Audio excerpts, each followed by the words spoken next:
অতএব যারা মুমিন নিশ্চয় তা তাদের ঈমান বৃদ্ধি করেছে এবং তারা আনন্দিত হয়।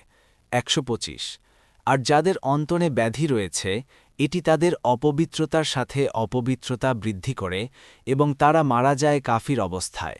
১২৬ তারা কি দেখে না যে তারা প্রতি বছর একবার কিংবা দুবার বিপদগ্রস্ত হয়, এরপরও তারা তাওবা করে না এবং উপদেশ গ্রহণ করে না। ১২৭ আর যখনই কোনো সূরা নাজিল করা হয় তারা একে অপরের দিকে তাকায় এবং বলে, তোমাদেরকে কি কেউ দেখছে? অতপর তারা চুপিসারে প্রস্থান করে। আল্লাহ তাদের হৃদয়কে সত্য বিমুখ করে দেন, এ কারণে যে তারা বোধশক্তিহীন কওম।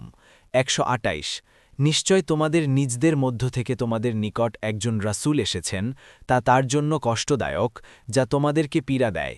তিনি তোমাদের কল্যাণকামী, মুমিনদের প্রতি স্নেহশীল, পরম দয়ালু। ১২৯ অতপর যদি তারা বিমুখ হয় তবে বলো, আমার জন্য আল্লাহই যথেষ্ট, তিনি ছাড়া কোনো সত্য ইলাহ নেই, আমি তারই উপর তাওয়াক্কুল করেছি, আর তিনিই মহা আরশের রব।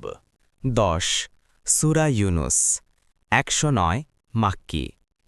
পরম করুণাময় অতি দয়ালু আল্লাহর নামে। আলিফ লাম র এগুলো প্রজ্ঞাপূর্ণ কিতাবের আয়াত। এটা কি মানুষের জন্য আশ্চর্যের বিষয় যে আমি তাদের মধ্য থেকে এক ব্যক্তির নিকট ওহী প্রেরণ করেছি যে তুমি মানুষকে সতর্ক করো এবং মুমিনদেরকে সুসংবাদ প্রদান করো যে